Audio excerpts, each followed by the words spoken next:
Friends, welcome back to trading pro Telugu channel. So ఈ వీడియోలో ప్రస్తావించిన అంశాలు ఇన్ఫర్మేషన్ కోసం మాత్రమే. ఇవి ఎటువంటి ఫైనాన్షియల్ అడ్వైస్ కింద కన్సిడర్ చేయొద్దు. సో మీరు స్టాక్స్లో ఏదైనా రికమెండేషన్స్ ఇందులో ప్రస్తావించిన స్టాక్స్ రికమెండేషన్స్ ఏదైనా మీకు నచ్చినాయి అంటే మీరు మీ ఫైనాన్షియల్ అడ్వైజర్తో కన్సల్ట్ చేసి మాత్రమే మీరు పొజిషన్స్ తీసుకోండి. Okay, we jump in to today's recommendations. Okay, today's first recommendation is IDFC first bank. So మీకు అందరికీ తెలిసిందే, ఐడిఎఫ్సి ఫస్ట్ బ్యాంక్ అనేది చాలా కాలంగా 63 నుంచి 70 రేంజ్లో, సో 63 నుంచి సుమారుగా 70 రేంజ్లో కన్సాలిడేట్ అవుతూ వస్తుంది. ఇది ఆల్మోస్ట్ 1 ఇయర్ నుంచి ఇది ఇచ్చిన రిటర్న్ -28%. అంటే ఇన్వెస్టర్స్కి లాస్ట్ 1 ఇయర్ నుంచి నెగిటివ్ రిటర్న్స్ ఇచ్చింది, అంటే షేర్ ప్రైస్ పరంగా. బట్ ఇది కంటిన్యూస్గా ప్రాఫిట్స్ని పోస్ట్ చేస్తూనే ఉంది. సో ఈ బ్యాంక్ మాత్రము కంటిన్యూస్గా ప్రాఫిట్స్ని పోస్ట్ చేస్తూ ఉంది, బట్ ప్రైస్ మాత్రము ఎప్రిషియేట్ అవ్వట్లేదు. ఈ మధ్య ఐడిఎఫ్సి ఫస్ట్ బ్యాంక్లో మెర్జ్ అయింది కదా. సో ఐడిఎఫ్సిలో ఉన్న ఆ బుక్ ఎన్పిఎస్ కానీ అదర్ డీటెయిల్స్ కానీ ఈ బ్యాంక్లో వచ్చి మెర్జ్ అయినాయి. సో దాని మూలంగా ఈ అడ్జస్ట్మెంట్స్లో భాగంగా ఐడిఎఫ్సి ఫస్ట్ బ్యాంక్ అనేది అండర్ పర్ఫామ్ చేయడం చూస్తున్నాము లాస్ట్ 1 ఇయర్ నుంచి. సో మీరు రియల్ టర్మ్స్లో చూస్తే -28% రిటర్న్స్ ఇచ్చింది లాస్ట్ 1 ఇయర్లో. ఓకే, జియోజిత్ వాళ్ళు దీని టార్గెట్ 71 గాను, కరెంట్ మార్కెట్ ప్రైస్ వచ్చేసేసి అప్రాక్సిమేట్గా 63.5 to 64 ఆ రేంజ్లో కరెంట్ మార్కెట్ ప్రైస్ ఉంది. వీళ్ళ టార్గెట్ వచ్చేసేసి 71 రూపీస్. ఇది 71 రూపీస్ కాదు, నా అంచనా ప్రకారము ఇది 78 to 80 రూపీస్ వరకు టార్గెట్ రీచ్ అవ్వచ్చు. Almost 6 months to 1 yearలో 78 to 80 rupees reach అవ్వచ్చు. సో వీళ్ళు దేన్ని బేస్ చేసుకుని మనకి ఈ స్టాక్ని రికమెండ్ చేస్తున్నారంటే, యాక్చువల్గా లాస్ట్ క్వార్టర్స్లో ఫైనాన్షియల్ ఇయర్ 25 ఫస్ట్ హాఫ్లో వీళ్ళు స్టేబుల్ అసెట్ క్వాలిటీ చూపించారు.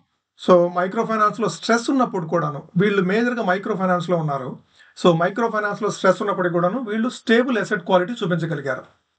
అట్లానే ఓవరాల్ గ్రాస్ ఎన్పిఏ వచ్చేసేసి 1.92% గాను, నెట్ ఎన్పిఏ వచ్చి 0.48%. ఇందులో చాలా కాన్ఫిడెంట్గా వీళ్ళు ఈ ఎన్పిఎస్ని కంట్రోల్ చేయగలిగారు. సో ఇది వన్ ఆఫ్ ద ఎసెట్. ఈ ఐడిఎఫ్సి ఫస్ట్ బ్యాంక్కి ఈ ఎన్పిఎస్ని కంట్రోల్ చేయడం అనేది one of the greatest asset. అట్లానే వీళ్ళు మైక్రో ఫైనాన్స్ సెగ్మెంట్లో కొన్ని ఛాలెంజెస్ ఉన్నాయి. ఆ ఛాలెంజెస్ని అడ్రస్ చేయడానికి, అట్లానే బెటర్ కస్టమర్ ఇంటరాక్షన్స్ కోసము వీళ్ళు ఏం చేస్తారంటే నెంబర్ ఆఫ్ ఫీల్డ్ పర్సనల్స్ని ఇంక్రీజ్ చేస్తూ వస్తున్నారు. ఆ సపోర్ట్ బేస్ అనేది వీళ్ళు ఇంక్రీజ్ చేస్తూ ఆ ఎఫర్ట్స్ని, ఆ పర్సనల్ ఏదైతే ఫీల్డ్ పర్సనల్ ఎఫర్ట్స్ని ట్రైనింగ్ ఇచ్చుకుంటూ ఆ మైక్రో ఫైనాన్స్ సెగ్మెంట్లో ఉన్నటువంటి ఛాలెంజ్ని వీళ్ళు అడ్రస్ చేయడానికి ట్రై చేస్తున్నారు. సో దాని మూలంగా వీళ్ళ బిజినెస్ ఆ సెగ్మెంట్లో వీళ్ళకి మేజర్ ఫోకస్ ఏరియా వచ్చేసేసి మైక్రో ఫైనాన్స్. సో ఆ సెగ్మెంట్లో వీళ్ళకి బిజినెస్ గ్రోత్ అనేది కనపడుతుంది. సో ఇది ఒక అంచనా ఉంది. అట్లానే రీటైల్ లోన్స్ అనేది వీళ్ళు ఎక్కువ ఎంఫసైజ్ చేస్తున్నారు. సో రాబోయే కాలంలో వీళ్ళ టార్గెట్ ఏంటంటే 20% లోన్ గ్రోత్ అనేది వీళ్ళు టార్గెట్ చేస్తున్నారు. సో కాబట్టి ఇందులో ఈ రీటైల్ లోన్స్ వచ్చేసేసి ఎప్పుడు ప్రాఫిటబుల్గా ఉంటాయి. ఎప్పుడు రీటైల్స్ మీరు నేను ఎప్పుడు లోన్స్ తీసుకున్నాం అనుకోండి, మనం కంపల్సరీ పే చేస్తాము. అదే పెద్ద ఆర్గనైజేషన్స్కి ఇస్తే వాళ్ళు ఎక్కువ మొత్తంలో లోన్స్ తీసుకుంటారు, రిటర్న్ పేమెంట్స్ కూడాను డిలే అవుతూ ఉంటాయి, లేదంటే ప్రాంప్ట్గా పే చేస్తే పర్వాలేదు. కానీ కొన్ని కంపెనీస్ దివాళా తీస్తే ఆ లోన్స్ రాకపోవటము, ఎన్పిఎస్ కింద కన్వర్ట్ అవ్వటము, అది రిటైల్ లోన్స్లో తక్కువ ఉంటుంది. సో కాబట్టి ఎన్పిఎస్ని ఇంకా వీళ్ళు కంట్రోల్ చేసే అవకాశం ఉంది. అట్లానే హోమ్ లోన్స్ మీద కూడాను వీళ్ళు ఫోకస్ చేస్తున్నారు. హోమ్ లోన్స్ కూడాను 20% ఇయర్ ఆన్ ఇయర్ గ్రోత్ తోటి వీళ్ళు అచీవ్ అవ్వాలని చూస్తున్నారు. ఇంకొక ఇదేంటంటే వీళ్ళకి వెహికల్ ఫైనాన్సింగ్లో కూడాను 32% ఇయర్ ఆన్ ఇయర్ గ్రోత్ ఉంది. అట్లానే కన్జ్యూమర్ లోన్స్ కూడా.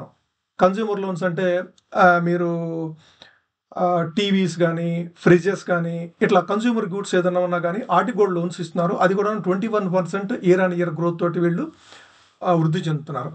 అట్లానే వీళ్ళు గోల్డ్ లోన్స్ కూడాను ఆల్మోస్ట్ లాస్ట్ కపుల్ ఆఫ్ క్వార్టర్స్లో వీళ్ళు సిగ్నిఫికెంట్గా 185% గోల్డ్ లోన్స్లో వీళ్ళు గ్రోత్ చూపించగలిగారు.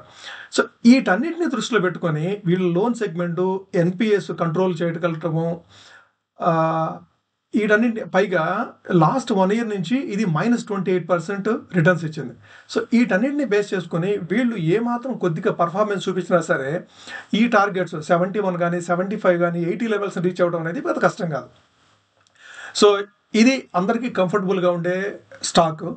సో మీరు పొజిషన్స్ తీసుకోవాలంటే మీరు ఒకసారి మీ ఫైనాన్షియల్ అడ్వైజర్ని కన్సల్ట్ చేసి ఈ స్టాక్లో పొజిషన్ తీసుకునే అవకాశం ఉంది. సో ఇది జియోజిత్ వాళ్ళు రికమెండ్ చేస్తున్న stock. IDFC first bank target వచ్చి 71 రూపీస్ ఇస్తున్నారు. కరెంట్ మార్కెట్ ప్రైస్ వచ్చేసి 64 రూపీస్. సో నెక్స్ట్ స్టాక్ వచ్చేసి Coromandel international. So Coromandel international ఇది 1816 రూపీస్ దగ్గర ట్రేడ్ అవుతుంది. నువోమా వాళ్ళ టార్గెట్ 2347 రూపీస్, అంటే ఆల్మోస్ట్ అప్రాక్సిమేట్గా 500 రూపీస్ ఎప్రిషియేట్ అవుతుంది. ఇక్కడ నుంచి అంటే 30%. సో కరెంట్ మార్కెట్ ప్రైస్ నుంచి 30% ఎప్రిషియేట్ అవుతుందని చెప్పేసి వీళ్ళ అంచనా ఉన్నాయి. సో కారణం ఏంటి? సో వీళ్ళు దేన్ని బేస్ చేసుకొని వీళ్ళ అంచనాలు ఇట్లా టార్గెట్ ఇస్తున్నారంటే వీళ్ళు ఫెర్టిలైజర్స్ బిజినెస్లో ఉన్నారు. బేసిక్గా వీళ్ళు ఫెర్టిలైజర్స్ మ్యానుఫ్యాక్చర్ చేస్తారు అనమాట. సో వీళ్ళు బేసిక్గా ఏం చేస్తారంటే సల్ఫ్యూరిక్ యాసిడ్, ఫాస్ఫరిక్ యాసిడ్ కెపాసిటీస్ని 2000 టీపీడీ రేంజ్లో ఇంప్రూవ్ చేయాలని చెప్పేసి ఇంక్రీజ్ చేయాలని చెప్పేసి చూస్తున్నారు అనమాట, ర్యాంపప్ చేయాలని చెప్పేసి. దాని మూలంగా ఏమవుతుందంటే కెపాసిటీస్ ఈ ఆపరేషనల్ 26 ఆపరేషన్స్ ఏమవుతుందంటే ఇది ఎన్హాన్స్ అవుతుంది అనమాట. సో వాళ్ళు ఆల్మోస్ట్ ఈ సల్ఫ్యూరిక్ యాసిడ్, ఫాస్ఫరిక్ యాసిడ్ కనుక వీళ్ళు ఇన్హౌస్ కనుక ప్రొడ్యూస్ చేయగలిగితే వీళ్ళకి almost cost saving almost $20 to $40 per ton వీళ్ళు ప్రొడక్షన్ కాస్ట్ సేవ్ చేసుకోగలుగుతారు. సో దాని మూలంగా వాళ్ళు ప్రాఫిట్స్లో యాడ్ అవుతాయి. ఇదంతా కాస్ట్ ఎప్పుడైతే వాళ్ళకి సేవ్ అవుతుందో అదంతా కూడాను వాళ్ళకి ప్రాఫిట్స్లో యాడ్ అవుతాయి.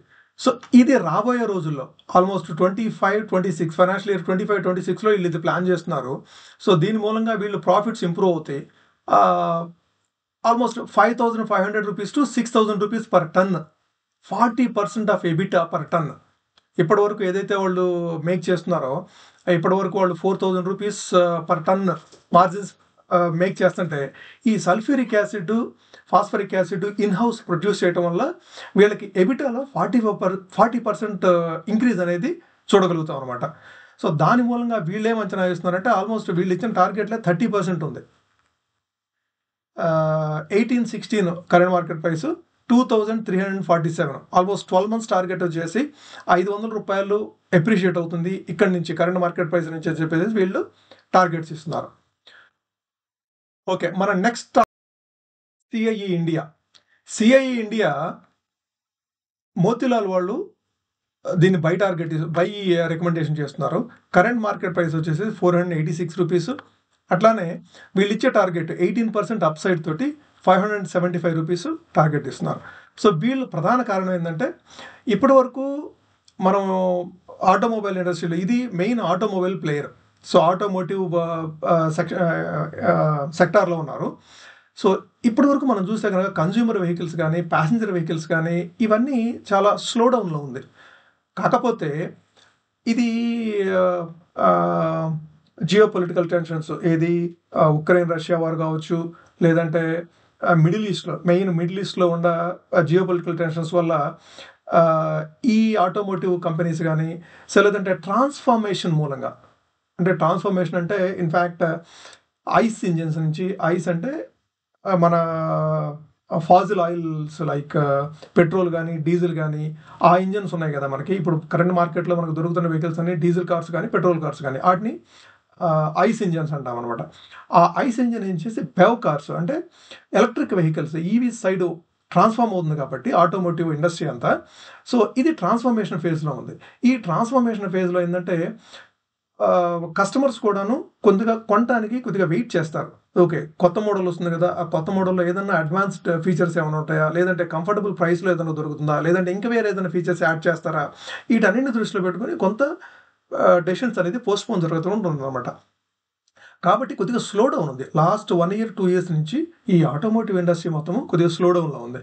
సో ఈ స్లో డౌన్ అనేది 25 ఫైనాన్షియల్ ఇయర్ 25-26 కల్లా ఈ స్లో డౌన్ లేకుండా నార్మల్ మళ్ళీ బ్యాక్ టు నార్మల్ సిచ్యువేషన్కి వస్తుంది, ఇది రెజ్యూమ్ అవుతుంది, సేల్స్ అనేది పికప్ అవుతాయిగా అని అంచనాలతోటి ఈ ఆటోమోటివ్ ఇండస్ట్రీలో వీళ్ళు గ్రో అవుతారనే ఉద్దేశం మీద వీళ్ళు రికమెండ్ చేస్తున్నారు అనమాట. సో ఇది కూడా చూస్తే లాస్ట్ 1 ఇయర్లో ఇది 1.6% రిటర్న్స్ మాత్రమే ఇచ్చింది. ఇది కూడా strongest company. Mahindra and Mahindra వీళ్ళ మెయిన్ సప్లయర్ ఉన్నారు వీళ్ళు. అట్లానే చాలా కంపెనీస్కి వీళ్ళు సప్లై చేస్తారు. ఇది లాస్ట్ 1 ఇయర్ నుంచి 1.6% ఇచ్చింది కాబట్టి వీళ్ళ టార్గెట్ అప్రాక్సిమేట్గా నెక్స్ట్ 1 ఇయర్లో 18% అప్రిషియేట్ అవుతుందని చెప్పేసి వీళ్ళు టార్గెట్ ఇస్తున్నారు. ఓకే, మన నెక్స్ట్ స్టాక్ వచ్చేసేసి భారత్ ఫోర్జ్ జియోజిత్ వాళ్ళు రికమెండ్ చేస్తున్నారు. ఇది కరెంట్ మార్కెట్ ప్రైస్ వచ్చేసేసి 1363 రూపాయలు, 1363. టార్గెట్ వచ్చేసేసి 1558. సో 1558 రూపాయలు టార్గెట్ ఇస్తున్నారు. సో దీనికి మెయిన్ ఎందుకు ఇట్లా ఇస్తున్నారు, సో వీళ్ళ అంచనాలు ఏమున్నాయి? ఈ భారత్ ఫోర్జ్ వచ్చేసేసి ఫోర్జింగ్ ఇండస్ట్రీలో one of the leading player అనమాట. So several sectors like automobiles serve చేస్తారు, పవర్లో సర్వ్ చేస్తారు, ఆయిల్ అండ్ గ్యాస్లో ఇస్తారు, రైల్ అండ్ మెరైన్ వీటిలో సెక్టార్స్లో వీళ్ళు సర్వ్ చేస్తారు, అట్లానే ఏరోస్పేస్ అండ్ డిఫెన్స్లో, సో కన్స్ట్రక్షన్లో.